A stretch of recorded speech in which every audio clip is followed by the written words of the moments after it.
Hello, this is Xavi, and this is an interview about women's football marketing from the blog xavibove.es, a blog born to grow your impact in women's football. Today, it's a great pleasure to welcome our guest, Andrea Ekblad. I had the privilege of meeting Andrea at a virtual roundtable organized by Women in Football. Andrea is a sports professional with a solid career of over 10 years in the sports industry. She has worked for prestigious organizations such as beINSPIRED, the International Olympic Committee, and FIBA. From commercial partnerships to digital, content, or events. Currently, she works as the partnerships and head of women's sport at beIN Sports. She has recently established the partnership department and is the primary contact to senior representatives at Premier League, LaLiga, NBA, UEFA, FIFA, Wimbledon, US Open, Formula One, and many more. Off the pitch, one of the few working moms in sport, proving that women can excel in sports while building a balanced life with family and kids. Andrea, thank you very much for being here with us today. Hi, Xavi. Thank you for having me. Great. So let's get started, Andrea. What is a valuable lesson you have learned from working in women's sport at beIN Sports? Oh, there's plenty of valuable lessons, that's for sure. But I think just to go right at it, I would say it's really important to know the organization you work for. So really, number one lesson is to study the industry, study the markets that you work in, and never stop, studying that and being informed, and push boundaries, use some creative thinking, and seize the opportunities. So I think that's really crucial as well. And continue to stand for whatever you believe in. I truly believe in that, to push boundaries for the causes that are close to your heart as well, and work with that passion as well, because you can achieve even more success through that way. At least that is my approach. You need to get a buy-in from the key stakeholders, know who the key stakeholders are within the organization, because especially with a big global organization, it's really important to get the buy-in from all the levels, and then from the very top as well. I'm very fortunate to have beIN and their leadership and their vision, and to get the buy-in from the CEO on all the women's sports projects and the launch of beINSPIRED earlier last year, and to have and share this vision, and to wanting to make a change in the women's sports industry. And there is so much we can do as a global sports broadcaster. So Brilliant. I love these soft skills that you mentioned as a risk, and also having a shared vision towards a change. Andrea, we recently saw a new podcast with Nadia and Nadim under the campaign of beINSPIRED. We would like to know more about the projects in women's sports you have launched at beIN Sports. Yeah, so we launched beINSPIRED, which is our Women in Sports project, earlier last year in 2019. It started off with, first of all, having Nadia Nadim as an ambassador for us, who really resonates with some of our key markets. Nadia coming from the Middle East region with an incredible story in sports, and such a role model, playing professionally in the French league, having played in the US as well. So again, this is why I refer to really know your markets and your values, and find projects and ambassadors that are really in line with those values and markets that you work in. And we started off with a daily digital show that Nadia Nadim was the host for. And the podcast series is the most recent project of ours on beINSPIRED. I'm producing the podcast series, and hosted by Carrie Brown, who is our incredible reporter, and also is the first female chair of the Football Writers Association. So the podcast is really good hands with hosted by Kerry, and we're trying to speak to these incredible athletes in women's sports who are not only you know, the best athletes in their respective sports, but also are inspiring and standing for different causes off the pitch, because it's really, really important as well. And actually, Andrea, I listened to the podcast with Nadia Nadim. It was truly inspiring. And I remembered what you mentioned. It's not just inspiring for women's football, but for life. And I believe that what you're explaining with your project is that you're aiming to build something valuable in the future. And last year, during the FIFA Women's World Cup, the tournament registered more than 1 billion viewers across all platforms. And Andrea, what do you think, and how important are broadcasters to build a self-sustainable future for women's sport and women's football? Great question, and it was incredible to witness from up close last summer the success of the FIFA Women's World Cup. I was actually on the ground for the majority of the tournament, because I was working with Nadia Nadim, and we actually produced 26 episodes during 26 match days of a daily digital show. That was our first beINSPIRED project, and I'm incredibly proud of this achievement. And it was great to put some of these messaging out there and talking about the game and just giving that extra coverage. And extremely proud that beIN was actually the broadcaster around the world that broadcasted the tournament to the most countries.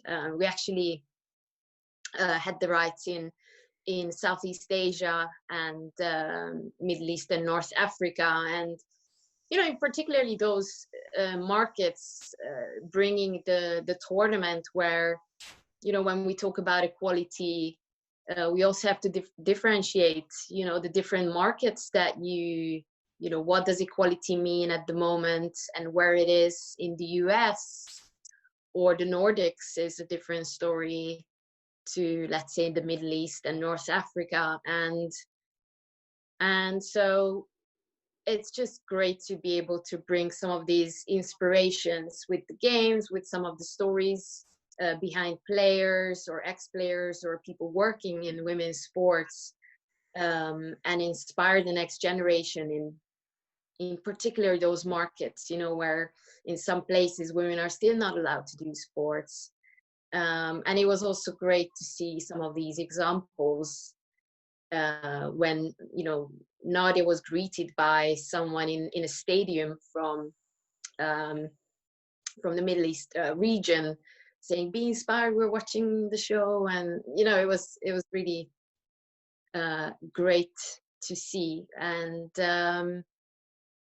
even on our markets, in the Middle East and North Africa, we had 27 million viewers on during the tournament, and we had an extensive coverage with pre and post studio and analysts for all the games broadcasted of the Women's World Cup. So again, there's a lot more to do, but as a broadcaster, there's a lot that step by step you can achieve. Increase the news features and pieces on your news, more stories on your social media, more on-screen female talent, more pundits and analysts for women's football as well as men's. So it's not just about having female pundits for women's sports, but also for men's sports, because they are the expert of the game, right? So it shouldn't be differentiating between the two. So again, there's a lot that can be done. There's a lot more that we can do as well. But there are a lot of more exciting projects in the pipeline as well. And we recognize that we are a massive platform. We're a massive global platform with not just our pay TV, but also our digital and social media following. And what is it more that we can do to help grow the women's game and to cover all those stories. And just, one more thing, going back to your question about the broadcasters, it's also really important to differentiate between the pay TV broadcaster and the free to airs. So we can't exactly compare a BBC to a beIN Sports as well. And what is really crucial now for women's sports, especially women's football, maybe tennis is in a different stage and more established, is putting it behind the paywall. It's a little bit immature just yet, because what it needs now is as wide of exposure as it can get. But pay television and broadcaster will play a really significant role for it to become self-sustainable, because this is where the real money will come in for the women's game. Somehow it shows the value of the product, right, Andrea? How much people are willing to pay for a product. And you mentioned how you try to not only provide this content regarding the games, but the whole strategy of content to complement and to enrich this content. And Andrea, how have you managed during the pandemic to keep momentum and to reinforce fan engagement without live sports? Yeah, it's been a real challenge for, I guess, all of us in the industry.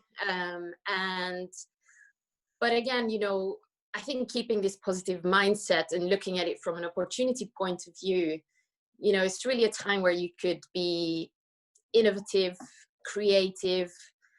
And so what was key is figuring out what are the tools, what are the tools? Is it Zoom? Is it, what are the tools that you can use in terms of remote production? So that was key to find out what works best. And also recognizing that even though the end product might not be as high of a quality as you're used to, the more polished, studio interviews and clean environment, sterile environment interviews versus the little bit rigid Zoom recordings or getting recordings from players from their own houses. But what you find is that actually those content were more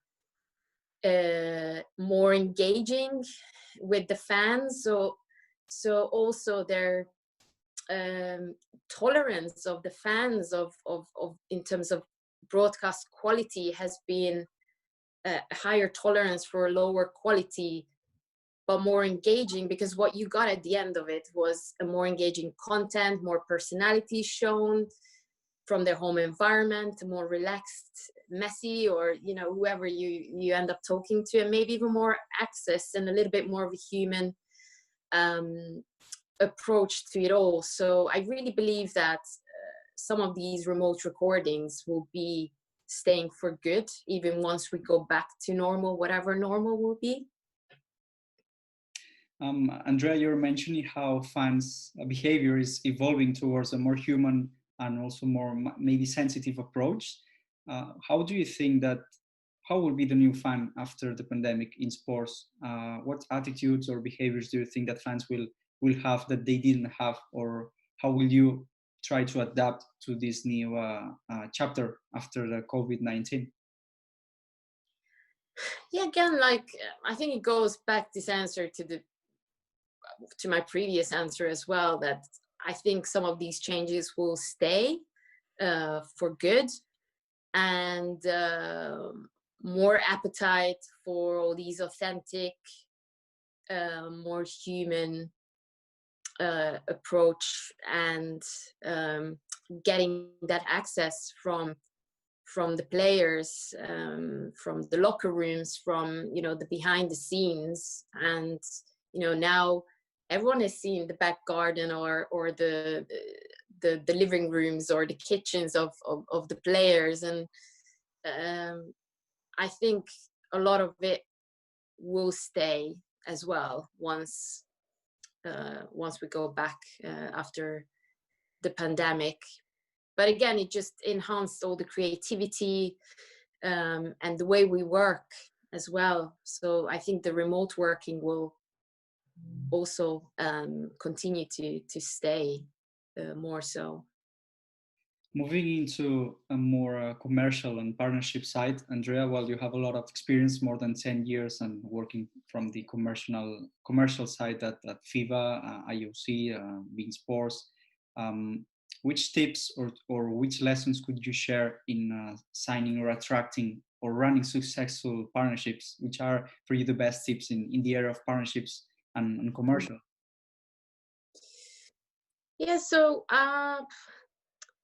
I will maybe go into a little bit of the different roles, because actually beIN is my most commercial role, and before that at the IOC I worked more in broadcast operations, and at FIBA was event management. But I always think that every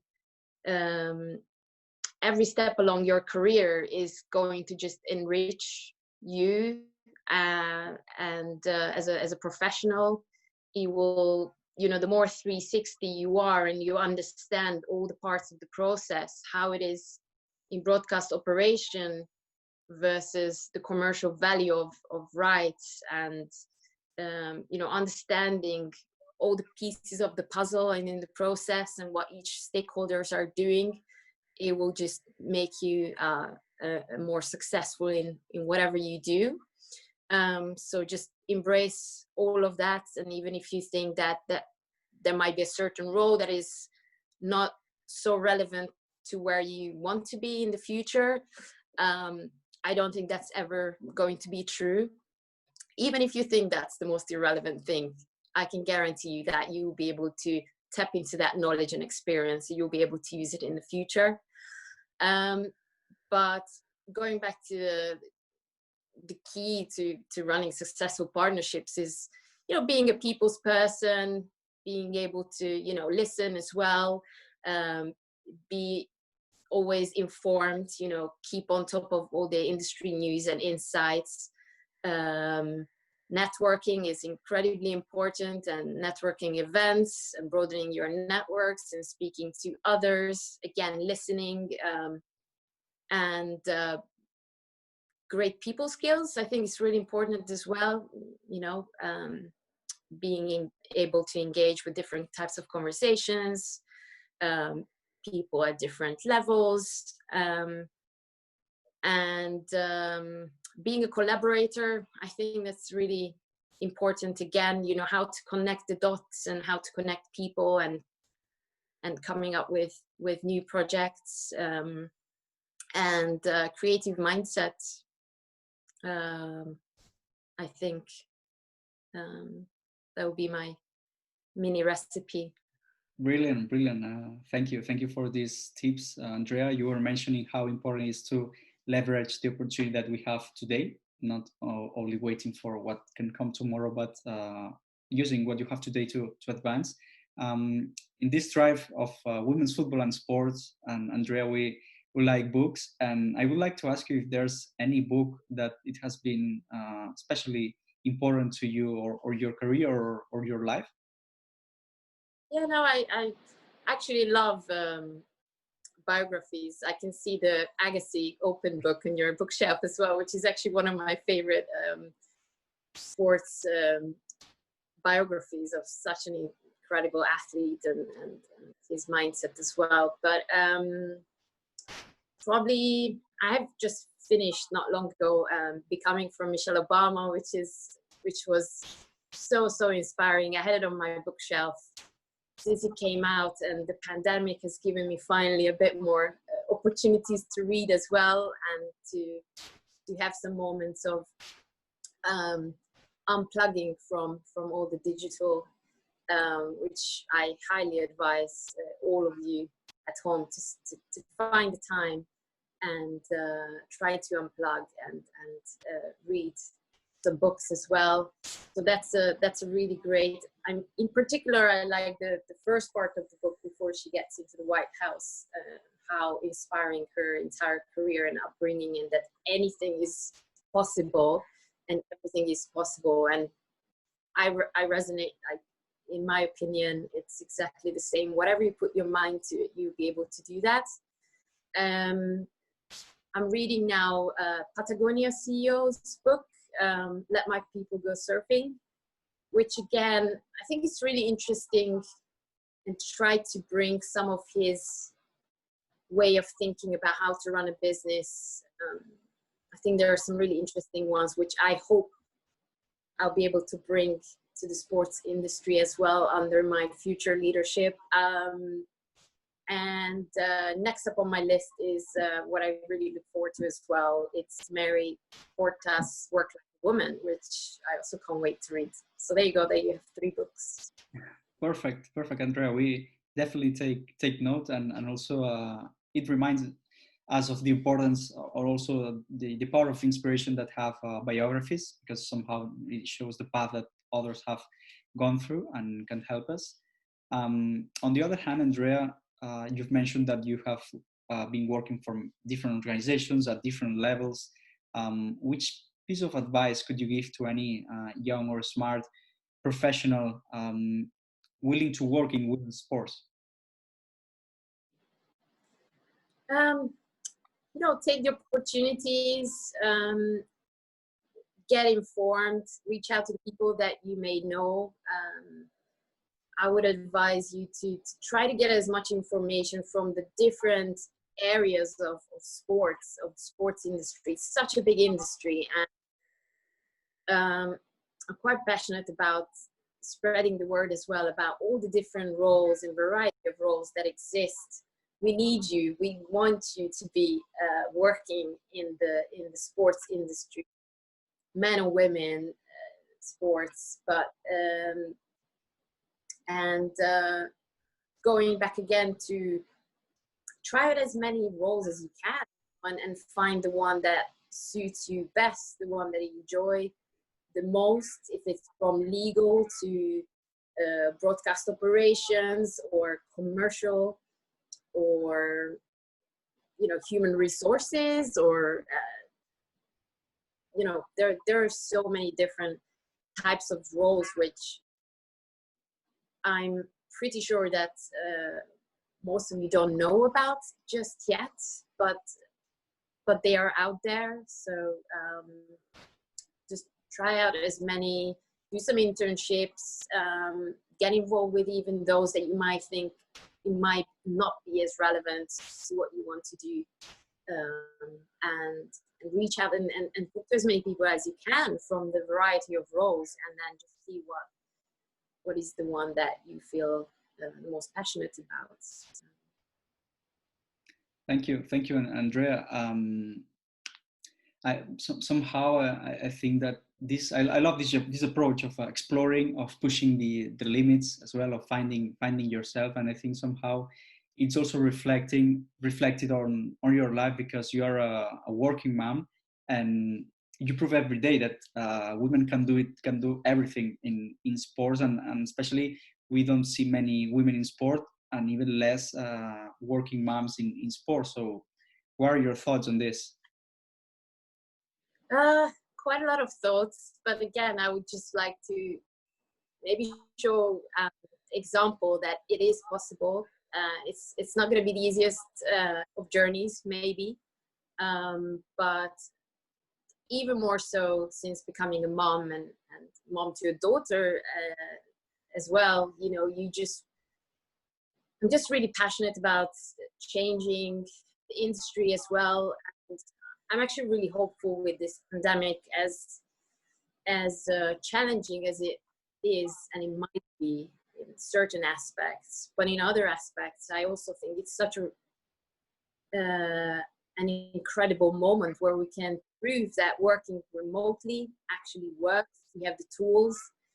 We have the tools to connect. We have the tools to make work, and it's just a great opportunity to get even more flexible work policies in place for even more corporate environments for the sports industry, which is proven to be a bit more rigid than maybe the techs or some others. And I will absolutely make sure that this stays for the long as well. And I think that will be very crucial in getting more women but even more mums who want to consider a career in sports. It's a really, really cool industry to be working in. I love every day going to the office, or now virtually going to the office. But you know, I'm very, very happy and excited about all the projects that I'm working on and doing. And I would just encourage all women to get involved with sports, whatever area, and you know, don't let any hurdles stop, because you can overcome literally every challenge. You just need to get a bit creative at times and bounce back, and speak some of to the allies. You know, like now it's a growing community, really supporting each other, which I'm so very grateful for. Like the football network and a number of others, and you know, we're all in this industry together. It's also great to have male allies like yourself who's there to help and change and shape this whole industry for the better. So again, reach out to the allies and get some support along the way if you ever need it. But it's all achievable, it's all doable. Well, I really appreciate your input, Andrea. I think this will be very inspiring for anyone watching this interview, not only because they will learn about business marketing and partnership and broadcasting lessons, but life lessons as well. And somehow I believe that, well, on and off the pitch, you inspire by working from beIN Sports, but also, as you're mentioning now, that somehow you would like to be part of this shaping of the sport by having more women and also more working moms. So thank you for that, Andrea. It's been a brilliant interview. Hope you have enjoyed, and thank you very much again for your contribution. Thank you for reaching out, Xavi. It's been great. Thanks.